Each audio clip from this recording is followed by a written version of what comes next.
बच्चों, हम 5वीं कक्षा का अभ्यास 12 मैं तुम आप पहला भाग ನಾವು 5ನೇ ತರಗತಿಯ ಅಭ್ಯಾಸ 12 मैं तुम आप ಭಾಗ 1 ಇದರ ನಂತರ ಬರ್ತಕ್ಕಂಥದ್ದು ಭಾಗ 2 ಇದೆ. ಪುಸ್ತಕ ಐತಲ್ಲ, ಪುಸ್ತಕ ತೆಗಿರಿ, ಪುಸ್ತಕ ಒಳಗೆ ನೋಡ್ರಿ. तो अभ्यास 12 मैं तुम आप. ಇಲ್ಲಿ 5वीं कक्षा का अभ्यास 12 है और पाठ है मैं तुम आप.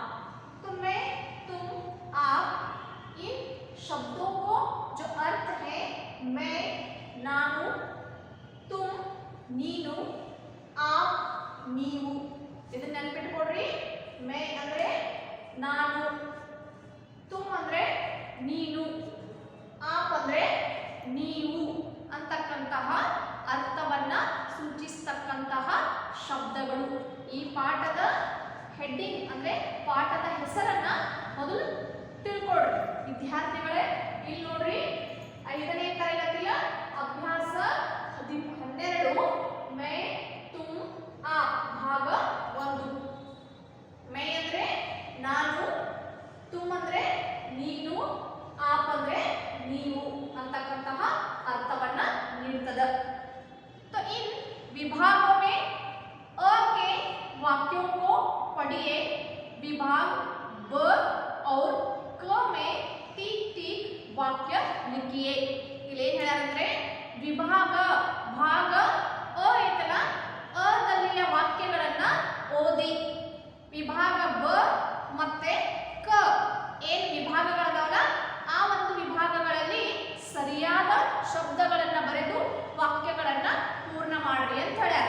ವಿಭಾಗ ಬ ಅ ಅಂದ್ರೆ ಮೊದಲನೇ ಲೈನು, ವಿಭಾಗ ಬ ಮತ್ತೆ ಕ ಅಂದ್ರೆ ಬ 2ನೇ ಲೈನು, ಕ 3ನೇ ಲೈನು. ಅಲ್ಲಿ ಬ ಮತ್ತೆ ಕ ಭಾಗಗಳಲ್ಲಿ ಖಾಲಿ ಜಾಗ ಬಿಟ್ಟಿದ್ದಾರೆ. ಅಲ್ಲಿ ನಾವು ಏನ್ ಮಾಡಬೇಕಾಗೈತಿ, ಸರಿಯಾದ ಶಬ್ದಗಳನ್ನ ಬರೆದು ವಾಕ್ಯಗಳನ್ನ ಪೂರ್ಣ ಮಾಡಬೇಕಾಗೈತಿ. ಹಾಗಾದ್ರೆ ಇಲ್ಲಿ ನೋಡ್ರಿ, ಮೊದಲನೇದು ಅದಲ್ಲಿ ಇರತಕ್ಕಂತಹ ವಾಕ್ಯಗಳು. ಅದಲ್ಲಿ ಇರತಕ್ಕಂತ वाक्यಗಳು जो अ विभाग में वाक्य है. पहले वाक्य ए है मैं पढ़ता हूँ, मैं खेलता हूँ, मैं सोता हूँ, मैं रोता हूँ, मैं हंसता हूँ, मैं दौड़ता हूँ, मैं बैठता हूँ, मैं चलता हूँ, मैं उछलता हूँ और अंतिम में मैं कूदता हूँ. आपके जो किताब है, तो किताब खोलिए. किताबों में अभ्यास 12 है. 12 अभ्यास में अ विभाग में जो वाक्य है पहले से लेकर अंतिम वाक्य तक, तो वाक्यों को पढ़िए. मैं पढ़ता हूँ, ನಾನು ಓದುತ್ತೇನೆ. मैं खेलता हूँ, ನಾನು ಆಟ ಆಡುತ್ತೇನೆ. मैं सोता हूँ, ನಾನು ಮಲಗುತ್ತೇನೆ. मैं रोता हूँ, ನಾನು ಅಳುತ್ತೇನೆ. मैं हंसता हूँ, ನಾನು ನಗುತ್ತೇನೆ. मैं दौड़ता हूँ, ನಾನು ಓಡುತ್ತೇನೆ. मैं बैठता हूँ, ನಾನು ಕೂಡುತ್ತೇನೆ. मैं चलता हूँ, ನಾನು ನಡೆಯುತ್ತೇನೆ. मैं चलता हूँ, ನಾನು ಜಿಗಿಯುತ್ತೇನೆ. मैं कूदता हूँ, ನಾನು ಜಿಗಿಯುತ್ತೇನೆ. ಈ ರೀತಿ ಈ ಶಬ್ದಗಳ ಅರ್ಥ ಬರ್ತದೆ. ಇಲ್ಲಿ ನೋಡ್ರಿ, ಪಡ್ತಾ ಓದುತ್ತಾನೆ, ಪಡ್ನ ಓದೋದು. ಖೇಲ್ತಾ ಆಡುತ್ತಾನೆ, ಖೇಲ್ನ ಆಡುವುದು. ಸೋತಾ ಮಲಗುತ್ತಾನೆ, ರೋತಾ ಅಳುತ್ತಾನೆ. ಹಸ್ತಾ ನಗುತ್ತಾನೆ, ದೌಡ್ತಾ ಓಡುತ್ತಾನೆ. ಬೈಡ್ತಾ ಕೂಡುತ್ತಾನೆ, ಚಲ್ತಾ ನಡೆಯುತ್ತಾನೆ, ಉಚ್ಚಲ್ತಾ ಜಿಗಿಯುತ್ತಾನೆ, ಕೂಡ್ತಾ ಇದರ ಅರ್ಥ ಕೂಡ ಜಿಗಿಯುತ್ತಾನೆ. ಈ ಶಬ್ದಗಳು ಅರ್ಥ ಬರ್ತಾವ. ಒಂದೇ ನೋಡ್ರಿ, ಇಲ್ಲಿ ಪಡ್ತಾ ಓದುತ್ತಾನೆ. ಈ ನಡುವಿನ ಶಬ್ದಗಳ ಕನ್ನಡ ಅರ್ಥ ನಾ ಇಲ್ಲಿ ಬರುತ್ತೇನೆ ಒಂದೊಂದಾಗಿ. ಇದು ಒಂದನೇದು. ಎರಡನೇದು ಆಡುತ್ತಾನೆ. ಮೂರನೇದು ಮಲಗುತ್ತಾನೆ.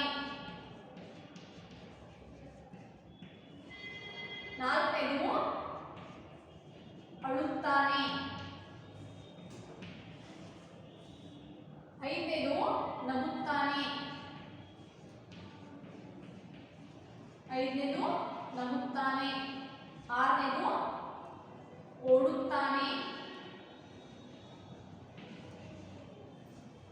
ಏಳನೇದು ಕೂಡುತ್ತಾನೆ,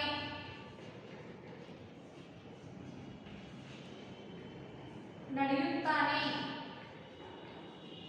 ಎಂಟನೇದು ನಡೆಯುತ್ತಾನೆ, 9 ಮತ್ತು 10 ಎರಡು ಇದರ ಅರ್ಥ ಜಿಗಿಯುತ್ತಾನೆ.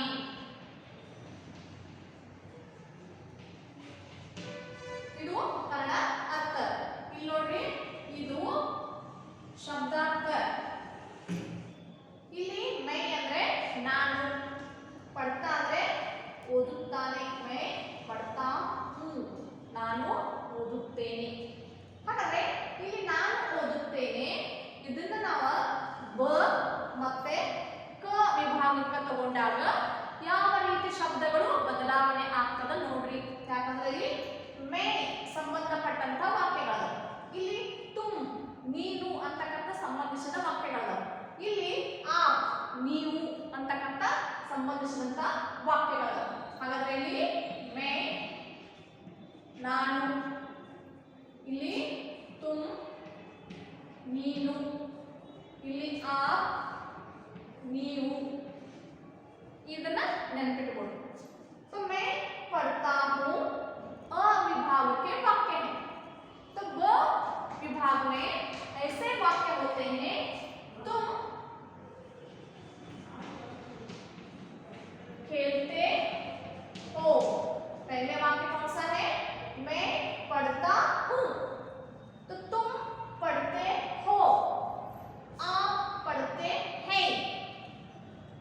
पहले जो वाक्य में अ विभाग में मैं पढ़ता हूँ, पढ़ता जो शब्द है ब विभाग में बदलते हैं और क विभाग में भी बदल जाते हैं. तो देखिए बच्चों, मैं पढ़ता हूँ, तुम पढ़ते हो, आप पढ़ते हैं.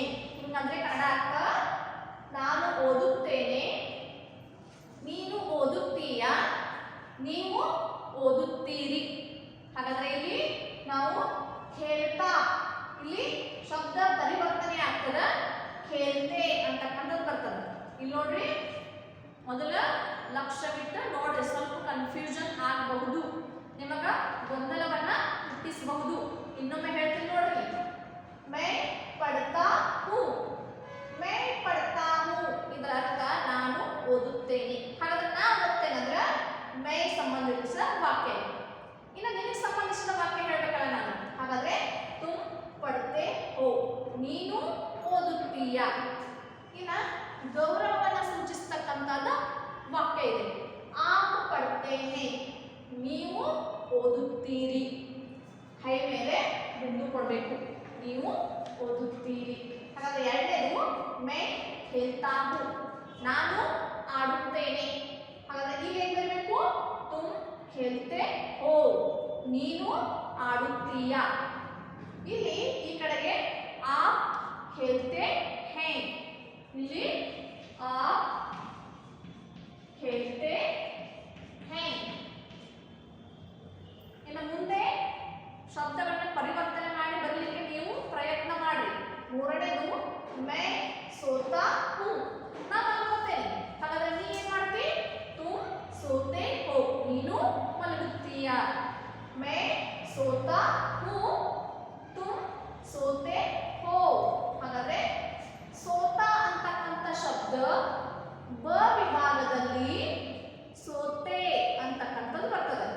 ಅದನ್ನ ನಾವು ಕ ವಿಭಾಗಕ್ಕೆ ತಗೊಂಡಾಗ ಸೋತೆ ಹೈ, ಆ ಸೋತೆ ಹೈ, ಈ ರೀತಿ ವಾಕ್ಯ ಬದಲಾವಣೆ ಆಗ್ತದೆ. मैं सोता हूँ, ನಾನು ಮಲಗುತ್ತೇನೆ. तुम सोते हो, ನೀನು ಮಲಗುತ್ತೀಯ. तो आप सोते हैं, ನೀವು ಮಲಗುತ್ತೀರಿ. ನಾನು ನೀನು, ಹಾಗಾದ್ರೆ ನಾವು ಇಬ್ಬರು ಜನ ಕೂಡಿದಾಗ ನೀವು ಅಂತಕ್ಕಂಥದ್ದು ಬರ್ತದೆ. मैं सोता हूँ, ನಾನು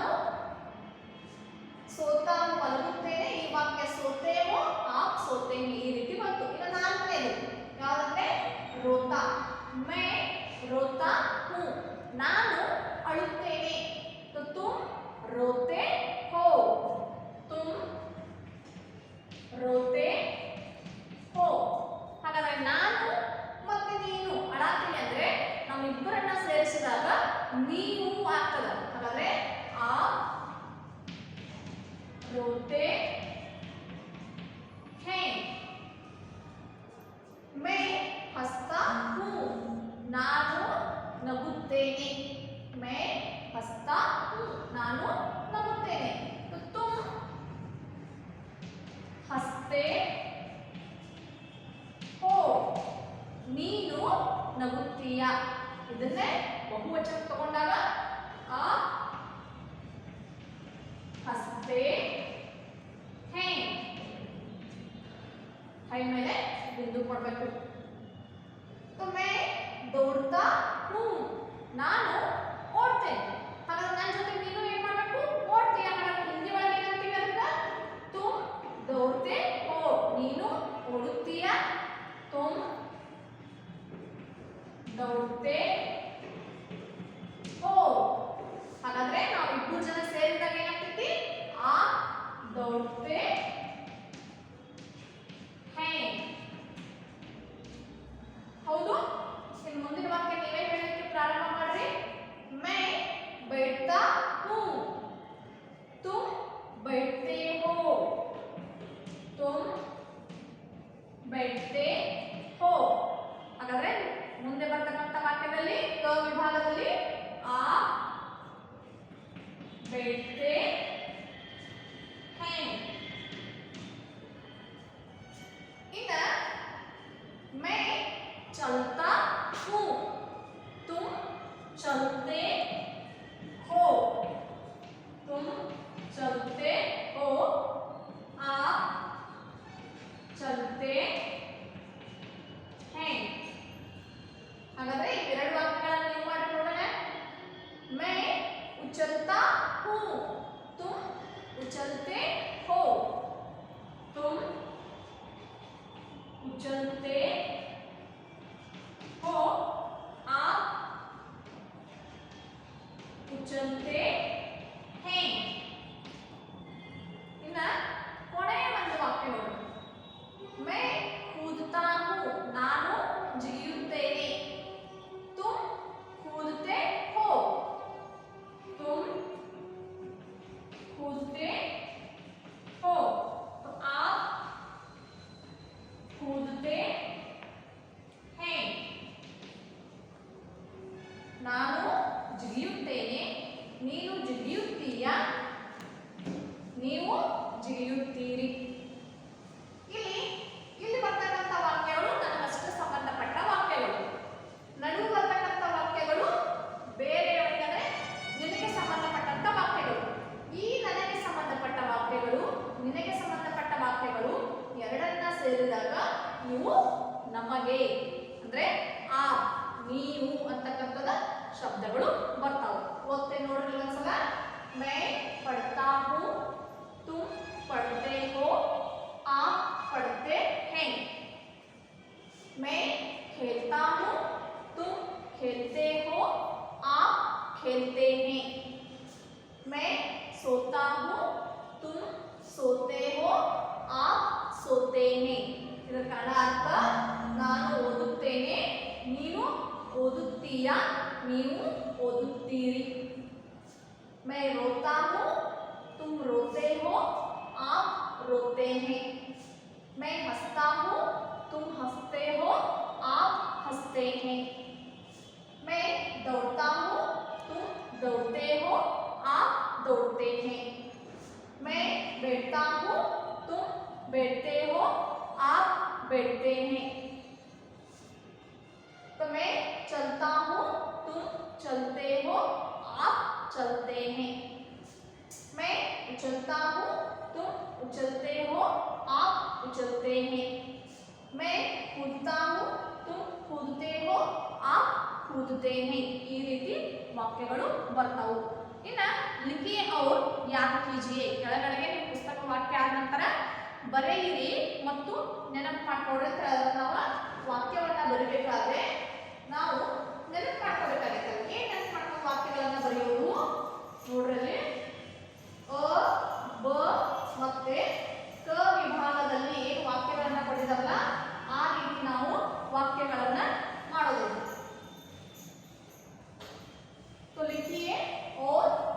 कीजिए। तो देखिए, लिखिए, याद कीजिए, ಬರೆದು ಆಮೇಲೆ ಮಾಡ್ಕೊಂಡು ವಾಕ್ಯಗಳನ್ನ ಮಾಡಿ ಅಂತ ಹೇಳ್ಯಾರ. ಹಾಗಾದ್ರೆ ಇಲ್ಲಿ ನೋಡ್ರಿ, ಮೊದಲನೇದು ಮೇ ಹೂ, ಎರಡನೇದು ಹಮ್ ಹೇ, ಹಮ್ ಹೇ, ಮೂರನೇದು ತುಮ್ ಹೋ, ತುಮ್ ಹೋ, ನಾಲ್ಕನೇದು आप हैं, आप हैं. ಇವುಗಳನ್ನ ಓದ್ರಿ. मैं हूँ, हम हैं, तुम हो, आप हैं. ಇವುಗಳನ್ನ ನೆನಪು ಮಾಡ್ಕೊಂಡು ವಾಕ್ಯ ಬರೆಯೋದು. ಹೇಗೆ ಬರೆಯೋದು? तो मैं लड़का हूँ, हम लड़के हैं, हम लड़के हैं. तुम हो, तुम सोते हो. ಇಲ್ಲಿ ನಾವು ವಾಕ್ಯ ಮಾಡಬಹುದು. तुम सोते हो ಅಥವಾ तुम रोते हो, आप तुम बैठते हो, तुम चलते हो, तुम कूदते हो. ಯಾವುದೇ ಶಬ್ದವನ್ನು ನಾವಲ್ಲಿ ತಗೋಬಹುದು. आप हैं, आप सोते हैं. ಈ ರೀತಿ ವಾಕ್ಯಗಳು ಬರ್ತಾವು.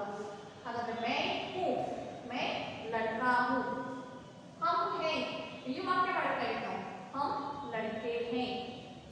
तुम हो, तुम सोते हो या तुम बैठते हो, तुम चलते हो, तुम उछलते हो, तुम पढ़ते हो, तुम जाते हो, तुम खेलते हो. ಯಾವುದು ಬರಿಬಹುದು. ಇಲ್ಲಿ आप हैं, आप सोते हैं, आप चलते हैं, आप उछलते हैं, आप जाते हैं, आप पढ़ते हैं. ಇಲ್ಲಿ ಯಾವುದು ಶಬ್ದವನ್ನ ಹಾಕಬಹುದು. ಈ ರೀತಿ ವಾಕ್ಯಗಳನ್ನು ನೀವು ಬರಿಬೇಕು. ಇದಿಷ್ಟು ಅಭ್ಯಾಸ 12 मैं तुम आप ಭಾಗ 1.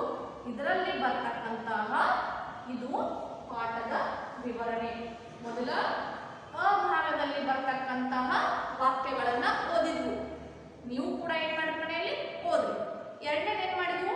ಬ ಭಾಗದಲ್ಲಿ ಬರ್ತಕ್ಕಂತಹ ಸರಿಯಾದ ಶಬ್ದಗಳನ್ನು ಬರೆದು ವಾಕ್ಯಗಳನ್ನು ಪೂರ್ಣ ಮಾಡಿದ್ವು. ಅ ಮತ್ತೆ ಬದಲ್ಲಿ ಬರ್ತಕ್ಕಂಥ ಎರಡೂ ವಾಕ್ಯಗಳನ್ನು ಸೇರಿಸಿ ಮೂರನೇ ವಾಕ್ಯ ಕದಲ್ಲಿ ಏನು ಮಾಡಿದ್ವು? ಅಲ್ಲಿ ಸರಿಯಾದ ಶಬ್ದವನ್ನು ಬರೆದು ಅಲ್ಲಿ ವಾಕ್ಯಗಳನ್ನು ಪೂರ್ಣ ಮಾಡಿದ್ವು.